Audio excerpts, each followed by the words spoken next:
সুপ্ৰভাত মৰমৰ ছাত্ৰ ছাত্ৰীসকল, তোমালোকৰ ইতিমধ্যে শতাংশৰ আগৰ যিটো টপিক আছিলে সেইটো সম্পূৰ্ণ হৈ গৈছে। এতিয়া আমি এটা নতুন টপিক আৰম্ভ কৰিম, সেইটো হৈছে লাভ আৰু লোকচান, ইংৰাজীত প্ৰফিট এণ্ড লছ। তোমালোকে সকলোৱে লাভ লোকচান দৈনিক জীৱনত শুনিয়ে আহিছা। এতিয়া আমি লাভ আৰু লোকচানৰ বিষয়ে অলপ ভালদৰে বুজি লওঁ। তোমালোকে মন কৰিবা, তোমালোকে ধৰি লোৱা যিকোনো এটা বস্তু কিনিলা 5 টকাত, ঠিক আছে।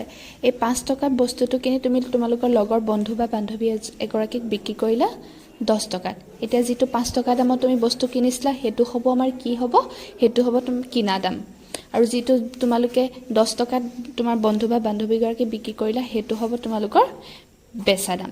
এতিয়া যদি তোমালোকক সোধে ইয়াত তোমালোকৰ লাভ হ'ল নে লোকচান হ'ল, তেতিয়া তোমালোকে ক'ব পাৰিবা নিশ্চয় লাভ হৈছে, কাৰণ যিটো বস্তু তুমি কিনিছিলা সেইটো তুমি বেচিছিলা 10 টকাত। 5 টকাত যিটো বস্তু কিনিলা সেইটো বেচিলা 10 টকাত, গতিকে তুমি 5 টকা তোমাৰ লাভত থাকিব, হয়নে? যিহেতু তোমাৰ বেচা দামটো তোমাৰ কি হৈছে, বেছি হৈছে, হয়নে? এতিয়া যেতিয়া লাভ তোমালোকে কিদৰে উলিয়াব লাগিব, তাত লাভ সমান কি হ'ব, যিটো তুমি বেচিলা বেচা দাম বিয়োগ কিনা দাম হ'ব, ঠিক আছে। এতিয়া 10 টকা তুমি বেচিছিলা, 5 টকাত যিটো বস্তুটো তুমি কিনিছিলা, গতিকে লাভ থাকিব 5 টকা। এতিয়া যেতিয়া লাভ হ'ব বস্তু এটাৰ, আমাৰ তোমালোকক সুধিব পাৰে বস্তু এটাৰ লাভ হৈছে, তাত তোমাৰ বেচা দাম আমি কেনেদৰে উলিয়াম বা কিনা দাম আমি কেনেদৰে উলিয়াম। যেতিয়া তোমালোক লাভত থাকা তেতিয়া আমি কিনা দাম কেনেদৰে উলিয়াম, কিনা দাম উলিয়াম যিটো আমাৰ বেচা দাম হ'ব, বেচা দামৰ পৰা আমাৰ যিটো লাভ হ'ব সেইটো যদি আমি বিয়োগ কৰি দিওঁ, সেইটো তেতিয়াহ'লে আমি কি পাম, এটা আমি কিনা দামটো পাম। এতিয়া তোমালোকক ধৰা দিয়া আছে 10 টকা তোমালোকৰ বেচা দাম, লাভ হ'ল তোমালোকৰ 5 টকা, ঠিক আছে। বেচা দাম আছিলে 10 টকা, তোমালোকৰ লাভ হ'ল 5 টকা, গতিকে 10ৰ পৰা 5 যদি বিয়োগ কৰোঁ আমাৰ 5 পাম। 5 টকাটো তোমালোকৰ কিনা দাম হয়নে?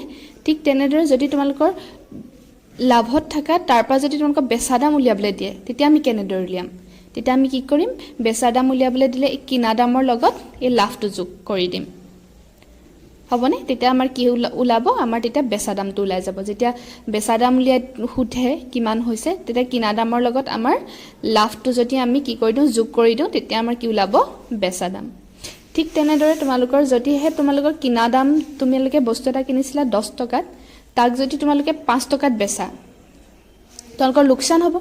যিহেতু বেছি দাম দি তোমালোকে বস্তুটো কিনিলা কিন্তু বেচিলা কিমান, তাতকৈ কম দামত, গতিকে তোমালোক কিমান হ'ব, তোমালোক লোকচানত থাকিবা। এতিয়া সেই লোকচানটো আমি কেনেদৰে উলিয়াম, সেই লোকচানটো আমি কি কৰিম, লোকচানটো উলিয়াবৰ কাৰণে আমি কিনা দামৰ পৰা আমি কি কৰিম, বেচা দামটো বিয়োগ কৰি দিম। কিনা দামটো যিহেতু বেছি আছে, কিনা দামৰ পৰা আমি কি কৰিম, বেচা দামটো বিয়োগ কৰি দিম। তেতিয়া আমাৰ কিমান হ'ব, 5 টকা। আমাৰ লোকচান কিমান হ'ব, 5 টকা। তোমাৰ 5 টকা মানে বেছিকৈ যাব।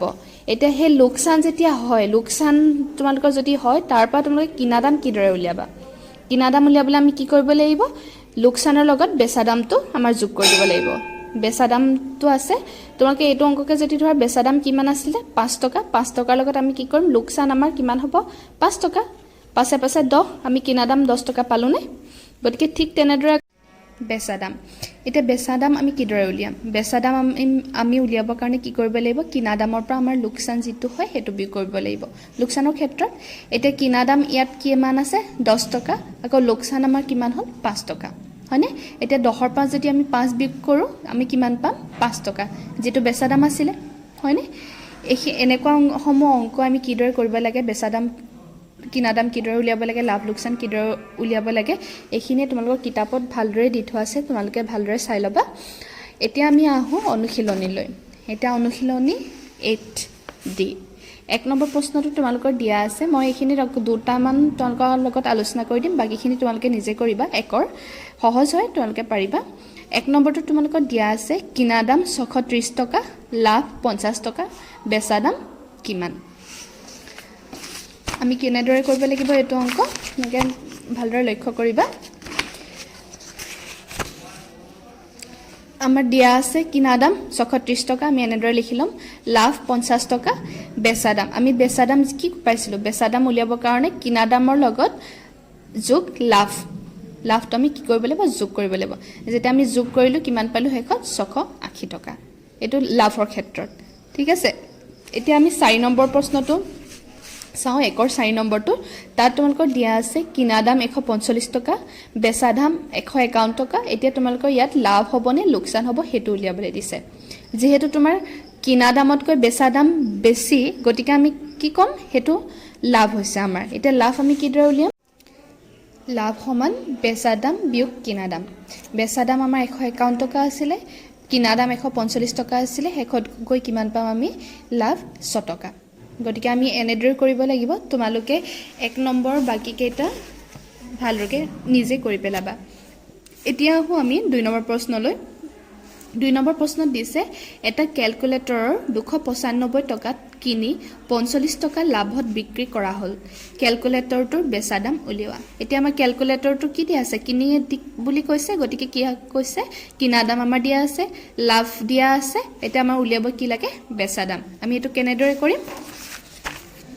প্ৰথমতে আমি দিয়া আছে এনেদৰে লিখি লম ক্যালকুলেটৰৰ কিনা দাম ইমান লাভ হল ইমান এতিয়া ক্যালকুলেটৰৰ বেচা দাম আমি কি কৰিম এটা যেহেতু লাভ হৈছে গতিকে আমি কি কৰিব লাগিব কিনা দাম যোগ লাভ কৰিব লাগিব হেকত আমি কিমান পাম 240 টকা হেকত আমি 240 টকা পাম এতিয়া আহো আমি 3 নম্বৰ প্ৰশ্নলৈ 3 নম্বৰ প্ৰশ্নটো দিছে এটা সিলাই মেচিন 210 টকা লোকসান কৰি 1780 টকাত বিক্ৰী কৰা হল সিলাই মেচিনটোৰ কিনা দাম উলিওৱা ইয়াত তোমালোকৰ কি দিয়া আছে লোকসানটো দিয়া আছে বিক্ৰী দাম দিয়া আছে বা বেচা দাম দিয়া আছে আমাৰ উলিয়াব কি লাগে কিনা দাম উলিয়াব লাগে এতিয়া আমি কি কৰিব লাগিব দিয়া আছে আমি লিখি লৈছো এটা সিলাই মেচিনৰ বেচা দাম 1780 টকা লোকসান 210 টকা এটাকে কিনা দাম আমি কি কৰিব লাগিব বেচা দাম যোগ যদি লোকসান কৰো তেতিয়া আমাৰ কি হ'ব কিনা দাম আমি পাম কিনা দাম কিমান পাম 1990 টকা এতিয়া হো 4 নম্বৰ প্ৰশ্নলৈ 4 নম্বৰ প্ৰশ্ন তোমালোকৰ দিছে এজন কণী বেপাৰীয়ে 5 ডজন কণী প্ৰতিটোত 1.50 টকাকৈ লাভ লৈ 270 টকাত বিক্ৰী কৰিলে কণীখিনিৰ কিনা দাম কিমান আৰু প্ৰতিটো কণীৰ কিনা দাম কিমান তোমালোকৰ প্ৰশ্নটোত কি দিছে 5 ডজন কণী প্ৰতিটোকে 1.5 টকাকৈ লাভ লৈ 270 টকাত বিক্ৰী কৰিলে বিক্ৰী দামটো দিয়া আছে তাৰ পিছত তোমালোকৰ ইয়াৰ পৰা কি উলিয়াব লাগে প্ৰতিটো কণীৰ কিনা দাম উলিয়াব লাগে আৰু ইয়াৰ লাভৰ কথা দিছে প্ৰতিটো কণীতে তোমাৰ কিমান কৰিছে 1.5 টকা কৈ লাভ লৈছে গতিকে আমি এটো অংক কেনেদৰে কৰিম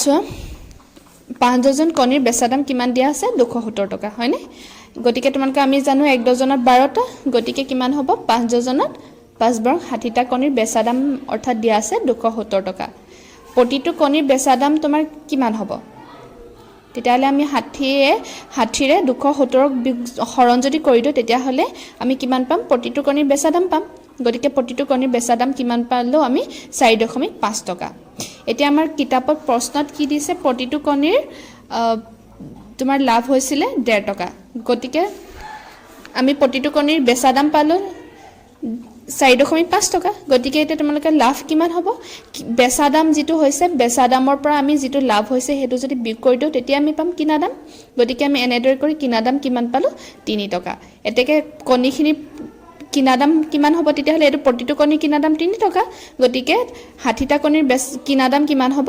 180 টকা এনেদৰে কৰিব লাগিব তোমালোকে 5 নম্বৰ যেটো আছে হেতু নিজে কৰিবা আৰু 1 নম্বৰ কেটা নিজে কৰি লবা